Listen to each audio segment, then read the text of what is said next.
Hello, Internetians. My name is Josh, aka ultraplayer, and I am your coach of the New York Metagross. Welcome, one and all, to a video I already recorded, but I'm good at life. So, this is also like extremely messed up. What happened here? Go back over there. God, what an amazing video already. Welcome to IBL Semifinals that I also repicked. And, I'm here recording this because my microphone wasn't working the first time. Luckily, I only got to the team building process. We're here, semifinals. We're facing off against Neon Zero, aka Heavy Metal Pokemon, aka Eric, coach of the Colorado Mamoswines, who we already faced, and we beat with our dick. Anyway, we're going against him again. I'm not going over team again because I already did it a couple weeks ago, and now I'm mad. But anyway, taking on Mr. Eric in the semifinals for the IBL. Super excited. He has a team of Z-Tapu Koko, Arcanine, Starmie, Chestnut, Alolan Person, Jellicent, Claydol, Haxorus, Alolan Duck Trio, and Mega Pidgeot. Last time he brought a Mega Pidgeot. He brought a Chicoberry Tapu Koko. He brought a Spadef Arcanine. He brought a Bulky Starmie. He brought a Spikes Chestnut. He brought a Sub-DD Haxorus. This time, he might bring a lot of the spawns. But, team building. So, it's really hard doing, rematches because you always want to bring the same thing because it worked. But anyway, we have Kieran Black. Kieran Black is a Choice Scarf variant with Modest and enough speed to outspeed Tapu Koko with the rest in Spadef to best take on, special hits. I Team Earth Power, Fusion Bolt, Dragon Pulse. Really wanted the set because if I lead off with it, I can basically pick up a kill versus his best lead, which is Mega Pidgeot, Tapu Koko, maybe a Alolan Persian. I don't believe I actually OHKO that. I don't OHKO Tapu Koko either, so it's okay. And I can also damage anything that he wants to lead off with, like Starmie, some bulky shit, etc. It's a really good lead because I can just basically pick up a kill, and that kind of momentum is really nice.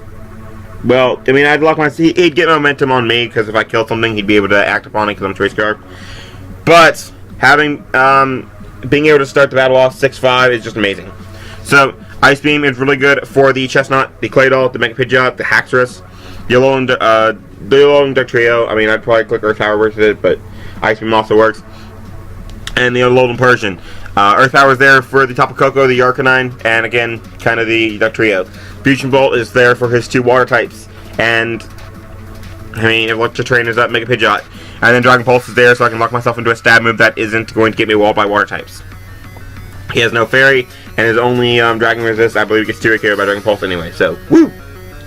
It's really nice like I said, it's really nice just to lead with this thing and get a kill. Tapu Koko, while he can live 1 Earth Power, I believe the roll is like 93 to 101, or 93 to 109. It can potentially live in Earth Power. Even if it does, I will be able to get a lot of damage off on it initially, and just put it in range of rocks. So, very nice there. Fusion Bolt, Ice Beam, will kill the Mega Pidgeot, so I can get rid of that really quick.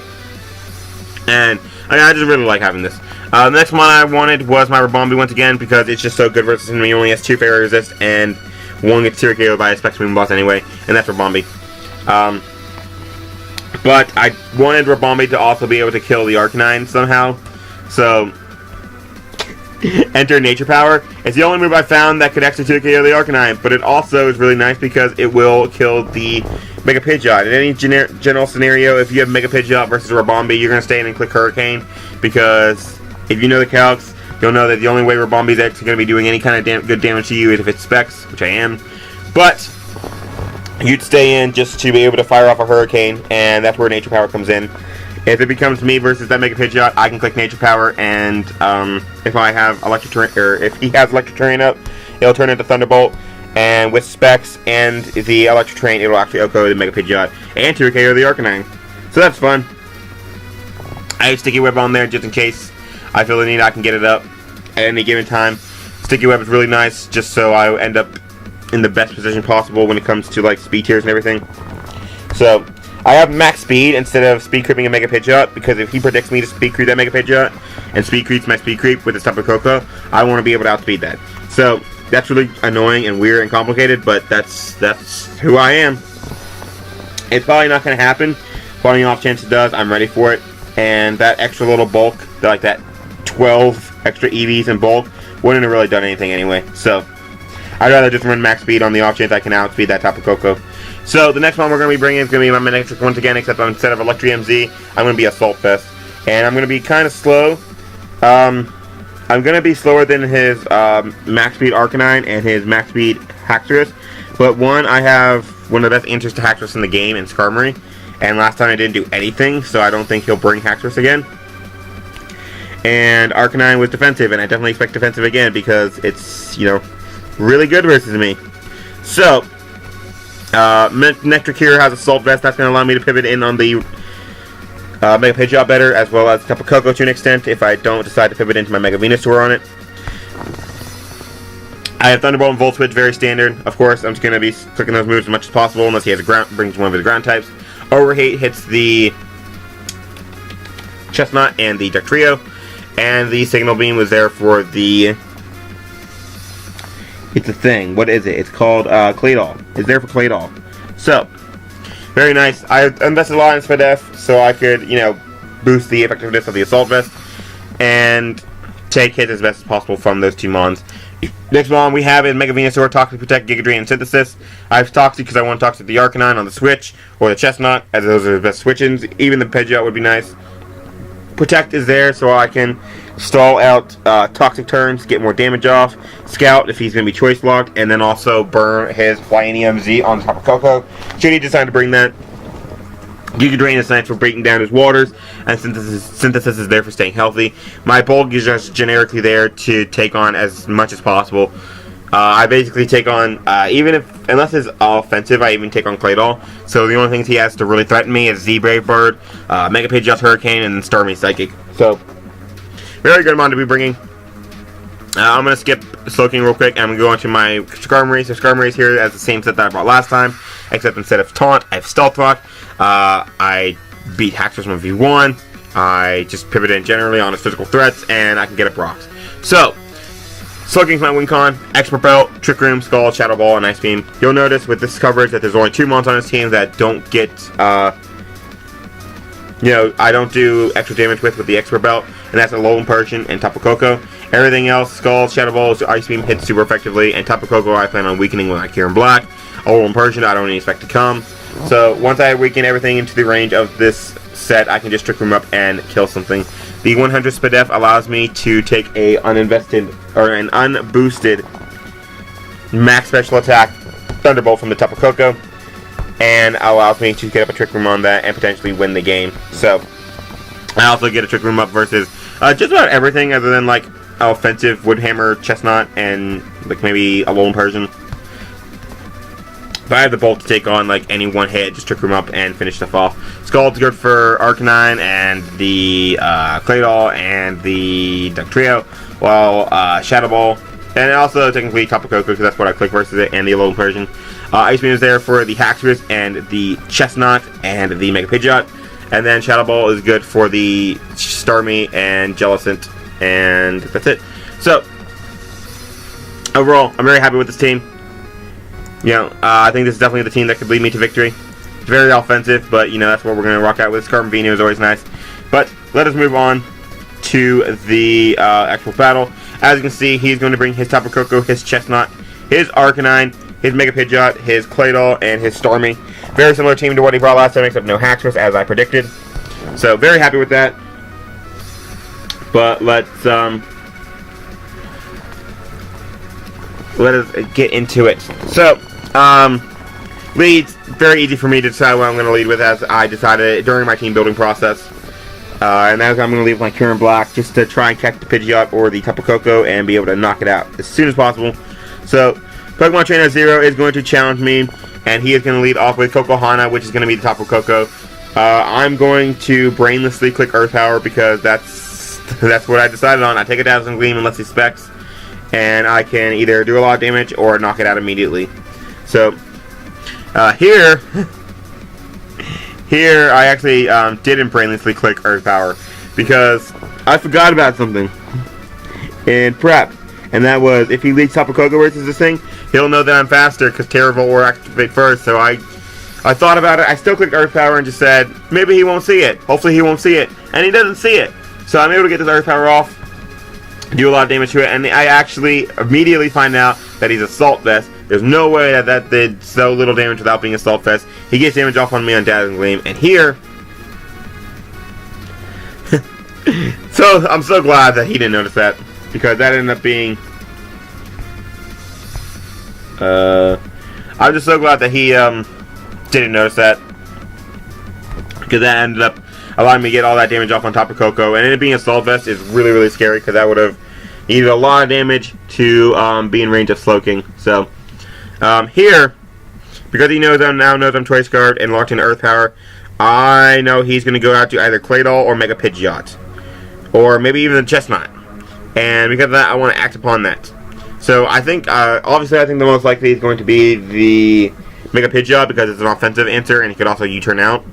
So, I'm going to pull a switch of my own. I'm going to go out into my Rabombi, as it covers the Chestnut, it covers the Claydol, and he doesn't know that it covers the Mega Pidgeot, but it covers the Mega Pidgeot. So here, I'm going to just click it, pray he stays in, because obviously he can't die to Moonblast, and I'm just going to pray he stays in. He Mega Evolves, he stays in, I go for Nature Power, it turns into Thunderbolt, and this Pidgeot is going to get blown away because I am in fact Specs. If it wasn't Specs, it'd be a roll.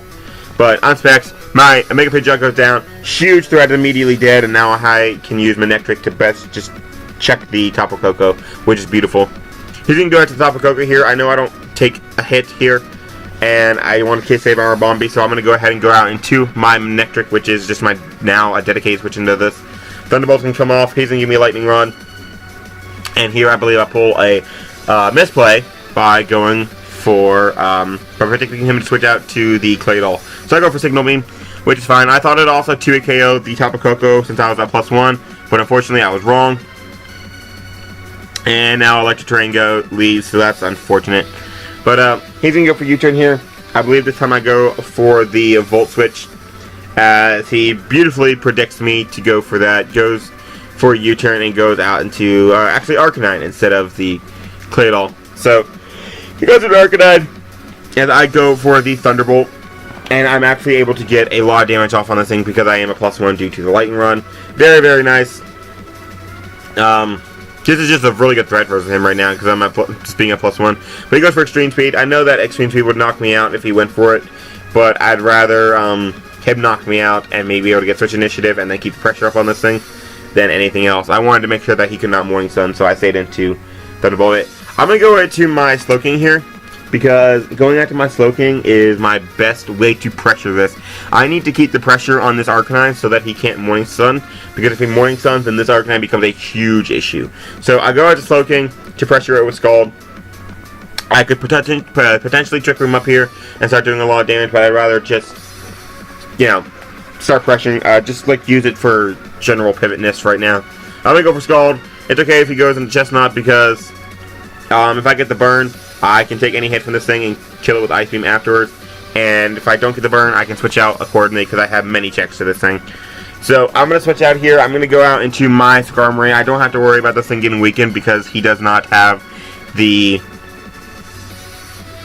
Hacktress. And here, I debated going for Stealth Rock or Defog, but when I finally picked my move, I realized it didn't matter what I went for because he ran a really fast Chestnut, and he taunts my Skarmory. So, very unfortunate there. I can't Defog, and if I went for Brave Bird, I could have killed this thing. So, that's unfortunate, but I'm now forced to go either switch out or go for Brave Bird. I'm going to go for Brave Bird. He's going to Thunder Punch me, get off some damage on me, and I'm going to be able to Brave Bird and knock out this Chestnut. So, very nice that I can get rid of that. Unfortunately, I do have to live with Spike and no Stealth Rocks, because I'm not going to be able to switch out versus his Tapu Koko. I mean, I could, but I don't want him Z-Brave Birding on the switch. So, unfortunately, I'm going to have to do this match without rocks, but I'm okay with that, just based on how his team is weakened right now. So, he's going to go out to his Tapu Koko, and I'm going to give him my Skarmory. As after he kills me with Thunderbolt, I will be able to go out into the Kyurem Black and pressure him. I believe when I go out to this Kyurem Black, I believe I go for the Fusion Bolt. As it's Electric Name boosted, it would kill this, and if he decided to go out to Starmie on a predicted Ice Beam, I'll be able to Fusion Bolt that as well. He is going to switch out, knowing that Tapu Koko is his win con, and he is going to go out into the Arcanine. Do I actually Earth Power? I think I actually Earth Power because I didn't want the Arcanine to come in. I wanted to keep pressure up on that. Yep, I Earth Power. Great. Keep up the pressure on the Arcanine, and I'm actually able to knock it out in one hit. Get rid of the Arcanine. Very, very nice. All he has left is the Starmie, the Claydol, and the Tapu Koko. Definitely looking like a Slowking victory. So I'm going to switch my Kyurem Black out here, and I'm going to go out to the Rabombi. And because I know I can take any hit with the Rabombi, and I can just start firing off attacks. He goes for Ice Beam. And it does a decent amount of damage. I believe I'm just going to stack my Rabombi here, just spam Moonblast. Put this thing in range of Slowking. And, try and win with that. So he goes for Stealth Rock here instead of, killing me with a couple more Ice Beams. Or Earth Psychics if he has it. So, very interesting play. However, my Rabombi is going to be able to continue spamming Moonblast. That's all I'm going to do. That's all you're going to see for the next couple turns. Just me spamming Moonblast because I love me some offensive fairy types. He's going to go for Ice Beam. Hopefully no Freeze. No Freeze, obviously. He's not going to Freeze me. But I'm going to be able to click Moonblast one more time. I believe it's going to kill this Claydol as electricity disappears. Do I kill the Claydol here? Do I kill it? Do I kill it? Do I kill it? Moonblast comes off. And I'm going to knock out this Claydol. Very nice. The only ones he has left is going to be his Tapu Koko and his Starmie. So, I already know how this battle's going to wrap up. He's going to go to Tapu Koko. I would love to go to my Slowking to finish off this game. But unfortunately, because the Spike and Stealth Rock are up, I'm not going to be able to take a Thunderbolt with my Slowking after the hazards. However, he goes for U-turn instead of Thunderbolt, which means that this Moonblast is going to come off and it's going to actually kill the Starmie. So, I guess you believe that U-turn will kill, but unfortunately it does not because, Fairies is bugged. So Moonblast comes off and I'm able to 2-hit KO the offensive Starmie. And then on the next turn, he is going to kill me with his Tapu Koko, but it doesn't matter. Even if he just stayed in and Thunderbolted my Rabombi, Fusion Bolt would finish this game up, but now it's going to only get one kill. So, that is that. Rabombi is going to be able to finish off the, Tapu Koko is going to be able to finish off the Rabombi, and I'm actually going to go to my Mega Venusaur first. Wow, I'm going to let my Mega Venusaur do it, I guess. I thought I would let Kyurem Black do it. It doesn't matter. Basically, anything would finish the game at this point. I'm going to go into Mega Venusaur. I'm going to Mega Evolve. I'm going to click Protect. Oh, I think my Kyurem Black didn't live hazards. But I'm going to click Protect. I'm not going to risk anything. I know he's Assault Vest, but I'm not going to risk him just being Spadef and, Z-Brave Bird. But anyway, I'm going to Protect just to scout. And then he is going to go for Thunderbolt, and that is going to be the last move he clicks in the IBL Season 5, as I'm going to Giga Drain him and knock him out, and that is going to be GG to Eric, and I'm going to move on to the finals of the IBL. Very, very excited. It's been a little bit since I've been into a finals. I believe the last one was MLP Season 7. So, very, very excited. Great game to Eric. It was a really, really fun game. I'm really excited, and very soon we will have our finals game where I will face either Darude or Techno. So, look forward to that. Hope you guys enjoyed, and I will see you in the next one. Peace!